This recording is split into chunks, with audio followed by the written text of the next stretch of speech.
Coming back to you from the studio, this is Relax Radio. We've got Chris on the show, and ladies and gentlemen, we're talking about everything ESG, where money is going, where you should be looking at, and how what the big goal of this is, right? And breaking it down, where should you be looking at? Where should you actually look at putting your money in, and understanding how you can be a part of positive impact towards this critical situation that the environment is going into. Chris, we can pick up off where we stopped. So we were talking about figuring out what places we can look at, how an individual that might feel like they don't have any option can actually make an impact towards this, if it's through taxes or if it is through donations, things like that. How do you pick a company? Yeah. How do you pick an agency or an NGO that is dedicated to this cause?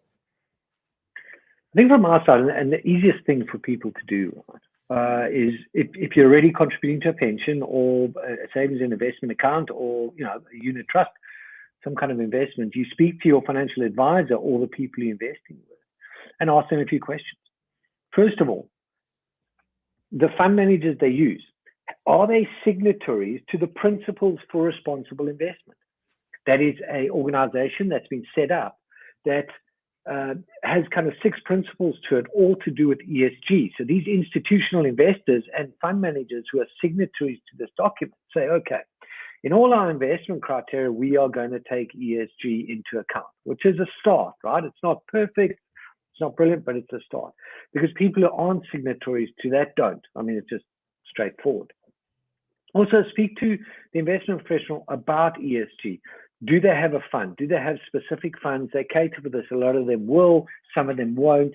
If they don't, what do you do? Well, I wouldn't move the fund just yet because it's tricky, and we'll go into that now to kind of say, okay, is the ESG fund as good on a return basis as, let's call it a normal fund?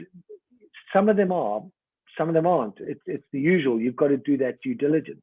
However, do the ESG funds actually make as much impact as we think they do at the moment? And, it's a tough question to answer, but let's have a look at some of it, right? I know some ESG funds that invest in Microsoft, basically because Microsoft has a policy that they are moving towards a greener kind of situation. And someone says, well, hang on, that's a software developer. They would do software. Why do they have an impact on the environment? Well, if you have a OneDrive account, which means you have storage, or you have a Hotmail account, which means you have storage, it means Microsoft has what's called a server farm. So they have a massive warehouse with huge amount of computers and servers sitting in there, storing info. And we've all seen them on the TV. Those things are worse than a million cows farting every minute. You know what I mean? It's just pumping. That's pretty much, we talk about cryptocurrency every now and then, but a part of the reason why from earlier this year, from around $60,000 a Bitcoin, it fell down all the way to around $35,000 because Elon Musk, he was at least one of the main reasons as to the drop. But he said that Tesla was going to stop taking transactions from that, and he said that it's negative towards the environment, and he would actually only consider getting back on it after there was a positive way. So these computers do cause quite a significant, I'd say, harm towards the environment as well. So yeah, it's like hidden sugar, right? These costs to the climate are hidden in a lot of these things, and Bitcoin is a very good example because people don't realize the impact of the climate Bitcoin has, with all those computers mining it, all those computers busy doing the blockchain and verifying your transactions. That all takes electricity, and all that electricity is being drawn from big hubs still. So until that electricity becomes 100% sustainable, i.e. through wind and solar, that's going into that, and these companies or these tools can prove that that's the case, you've got to think, hang on. However, an ESG fund will still invest in Microsoft because Microsoft is showing a move towards a better thing. And how they're doing it? Well, cover their server farm in solar panels, these kind of things, which are becoming a good solution, because we are seeing new materials being kind of invented. We are seeing more efficiencies created in these alternative energy systems. So they are becoming quite viable. And solar is kind of at the leading edge of that. Here in England, we've got massive wind farms off the coast. They don't look as terrible as people think. You can see them there, but they're generating electricity, right? We need the hydro to keep going as well. China's a big country with the Yangtze damming and things like that. So China is actually doing, I'd say, as much as pollution as they are doing. I saw either them or Japan actually creating islands to solar farm islands, and they just put it in the sea, so that way they're saving up the land, saving up area real estate. There's also in the Alps, I've also read that there's people building materials that would pretty much reflect the sun away from it. And imagine coming to this point where ice on the mountains are melting, and people have come to put on material around the ice to reduce the impact or the heat from the sun. It's it's pretty funny, right? And animals down in the ice caps, it's like they don't have space or food anymore. You look at the polar bears now, and just about 10 to 15 years ago, they look so malnourished now in comparison. So it's a sad story in a way. But I mean, how I'm thinking is that there's quite a bit of people that can easily get emotional about this conversation as well, because at the end of the day, it's Earth, and this is pretty much the only planet we've got. As much as there's a ton of investment going into space travel and moving to Mars, Elon Musk talks about, even Jeff Bezos talks about how he believes that we've exhausted our resources here. How Bill Gates, I also read somewhere that the way he looks at investing in ESG is through ROI. Obviously, this is it should be this way, because he talks about how agriculture and how construction are two of the main industries that contribute to pollution, especially when it comes to air. Meat production is the biggest as well. Eh? I'm sorry? Meat production. Exactly. So agriculture, yeah. And it's to look at a way in how you can reduce these impacts that he was talking about there.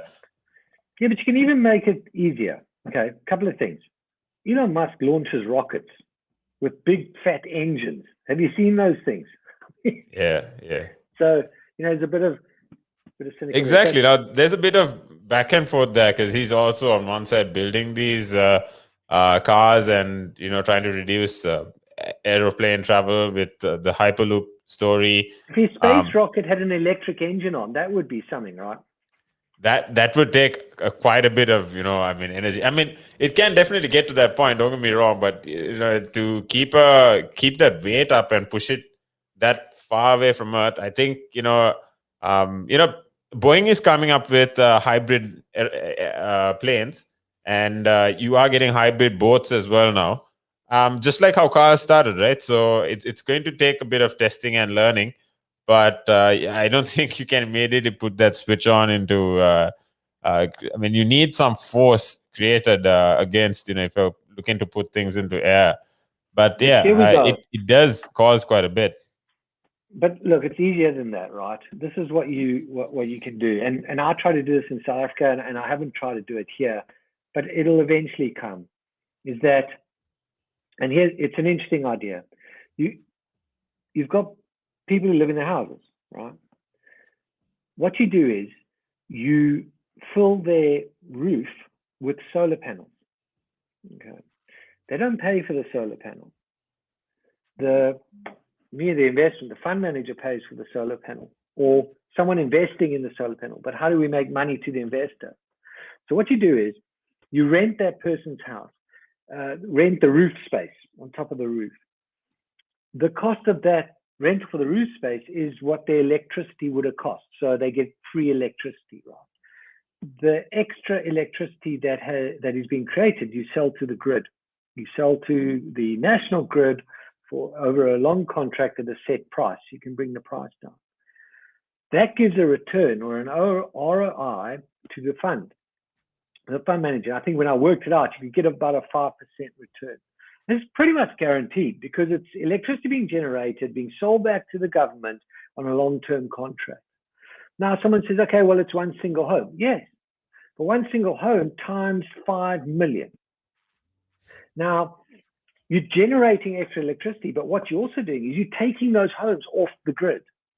So you're getting that double whammy, right? So there's electricity draw coming away, and there's a bit of electricity going back in, which now can be used to electrify other things, which can be then taken off the grid, which means we use less coal. So that's an easy way to do it. That's a fairly it's not fairly straightforward, but the math works, and you need buy-in of quite a lot of stakeholders.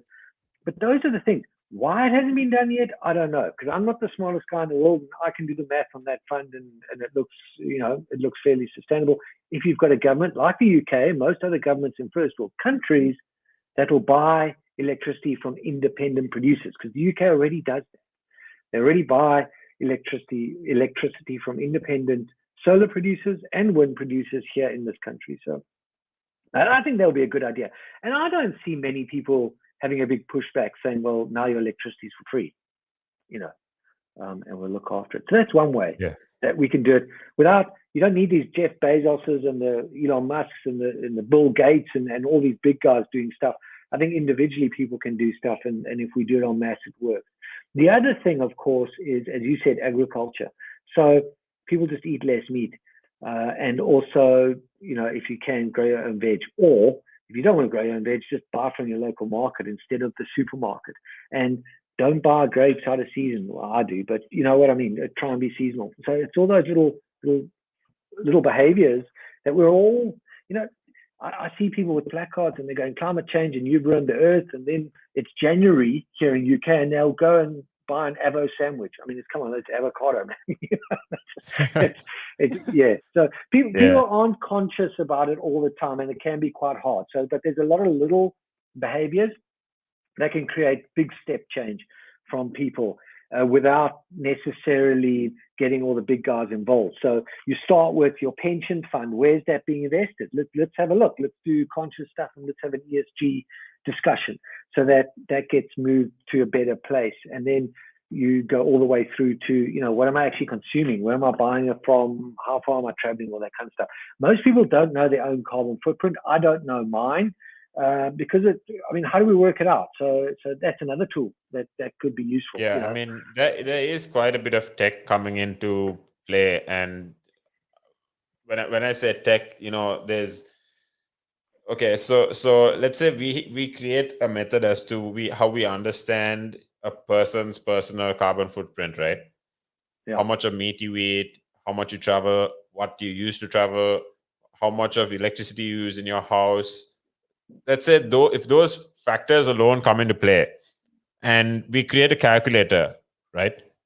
If this calculator is done for everyone, and if we have one for companies, if we have one for company-wise, when I talk about companies, I mean, just like we said, agriculture, construction, everything, right? Yep. These can be analyzed at a certain rate and at a certain frequency, where you can put this all onto maybe a database of data collection, and eventually down the line you can maybe, if governments really want to, you can actually work with a couple of tech developers in your own country. And what machine learning does is you train the machine to understand, and you train the machine to look into what numbers and keep doing the calculations. So for you, it's just a matter of, you can make it work like a clock, like how the clock automatically ticks, but this machine will be calculating all that over time, and those can be measured and maybe put on a public platform, and whoever is on the top 5 or something like that, those companies would get a significant amount of respect, or good PR, and hopefully that way maybe companies could get demand growing. So it'll have to switch up a lot. Concrete does quite a bit of damage as well to the environment. So I know how Bill things are Gates. built. Sorry? How things are built is important, right? Exactly. You could have a rating, and I think this is what is needed. You're absolutely right. A climate rating on everything, from the chocolate bar you buy in your local market, all the way through to the house you live in. What is that climate rating? Not the efficiency rating, but what's the climate rating, which means that how far has that chocolate bar traveled to get to you, and what was the carbon used to make the thing, which I think is important, so people can understand it. And we're trying to do that with investment funds. I think it can extend everywhere, and there's big scope for this. There's massive scope for this, and unfortunately, there's room for there'll be a lot of wiggle room, because it's like the calorie labels on foods, right? I mean, those are misnomers at the best of times. So we'll have a bit of that, but we can only try. I think people just have to do little things and look at, like, the principles for responsible investing kind of signatories and where they're investing, and try and understand what's going on. People don't really want to know about it. It's like, my daughter will eat a steak, but she doesn't want to know it comes from a cow, right? Exactly. Yeah, that's true. I mean, it the truth hurts. But that, to counter this also, there's vegan meat, there's factory manufactured meat, alternative solutions coming out like that now. I heard that just today, McDonald's created a plant-based burger, and brands like Beyond Meat, these guys. I mean, I've only heard. I'm not going to lie, I haven't tried them out, but what these guys do is they grow lab-grown meat, or they create meat out of alternatives. It's things like if you can make things like I've had vegan sausages. So these are either made with mushrooms or soy meat, things like that, right? So it might not taste exactly the same, but Are you looking to achieve the most relevant qualification to kickstart your career? Then reward yourself with the best globally recognized professional business qualification, CIMA. Irrespective of the field you aspire to succeed in, a CIMA qualification can add immense value to your resume and professional life. Succeed in your CIMA journey with supportive tuition provided by qualified lecturers and resources. Nanaska is the leading registered CIMA tuition provider in Sri Lanka, with over a decade in the industry and hundreds of success stories. With qualified and certified tutors, Nanaska now provides easy access 100% virtual classes so that you could succeed at your exams and in life right from the comfort of your home. At Nanaska, it's not just about a qualification. We help you think out of the box and build a personality. Exciting offers also await students overseas. Enroll now. Call +94 77 499 7338 or visit www.nanaska.com. Commence your CIMA journey at Nanaska and become a globally recognized leader. Nanaska, smile with results. Yeah. I'm in an ad now if you need. So talking about we were talking about alternative solutions for burgers. I think we had a bit of a technical glitch there. One of us froze, but I'm not sure which side. But yeah, we're back now. We have just about 5 minutes left for the show, but just to wrap things up, I think just like you spoke about, Chris, that you need to look at how companies are actually calculating these their impact, right? Now, if it is, carbon grams per employee, I just did, production for a company in, in around, that they work in Bangladesh, they work all around Southeast Asia, and they were updating their company profile video, right? And how they were, they're very invested in, reducing their carbon footprint per employee. So, it's grams per employee. It's they go into things like that as well. So there are quite a few, calculations or measurements coming out now. It's just a matter of capitalizing on these and improving them as well. So yeah, reducing your meat consumption. We were talking about I was talking about mushroom made sausages, or soy meat sausages. These are solutions these are alternatives rather that you can buy from the shops anywhere now. I still haven't tried Beyond Meat, but people say that it's supposed to be as tasty as real steak. Yeah. But looks interesting, right? I haven't tried it either, but Yeah.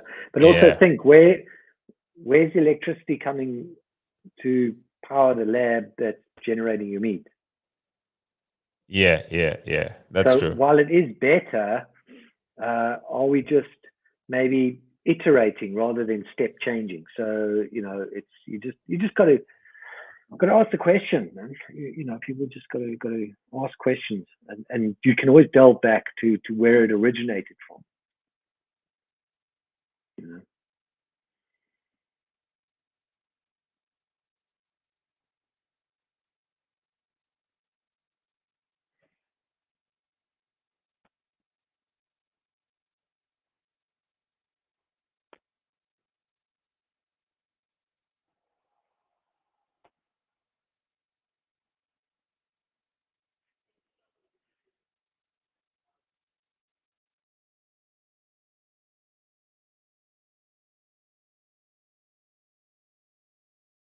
Are you looking to achieve the most relevant qualification to kickstart your career? Then reward yourself with the best globally recognized professional business qualification, CIMA. Irrespective of the field you aspire to succeed in, a CIMA qualification can add immense value to your resume and professional life. Succeed in your CIMA journey with supportive tuition provided by qualified lecturers and resources. Nanaska is the leading registered CIMA tuition provider in Sri Lanka with over a decade in the industry and hundreds of success stories. With qualified and certified tutors, Nanaska now provides easy access 100% virtual classes so that you could succeed at your exams and in life right from the comfort of your home. At Nanaska, it's not just about a qualification. We help you think out of the box and build a personality. Exciting offers also await students overseas. Enroll now. Call +94 77 499 7338 or visit www.nanaska.com. Commence your CIMA journey at Nanaska and become a globally recognized leader. Nanaska, smile with results.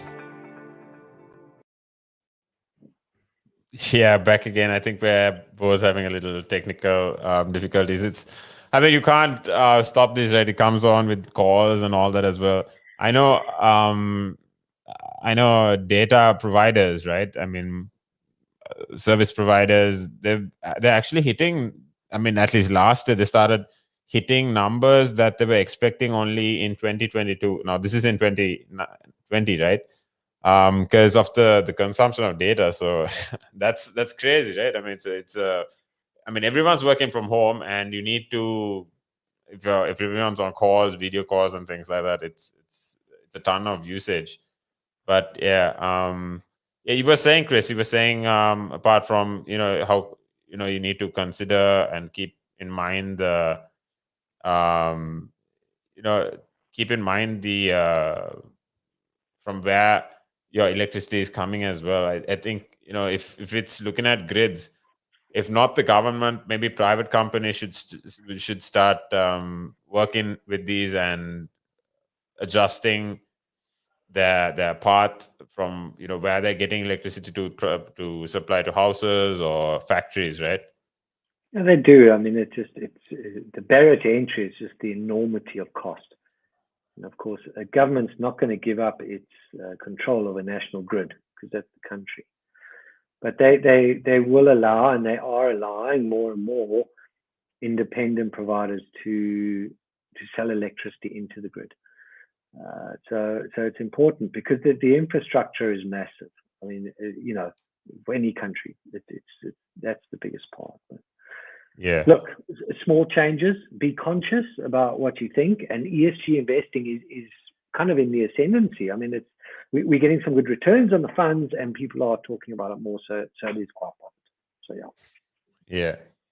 I mean, with that being said, I think it's about that time we call it a show, and yeah, I mean, this conversation has been important. I mean, it's good to know where your what you're consuming and where it's coming from, right?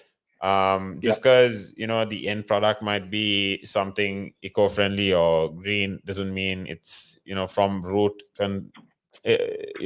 positive towards the environment. So some companies may have a good intention, but they might not be educated on the other processes that they're actually taking place in and the negative impacts of that.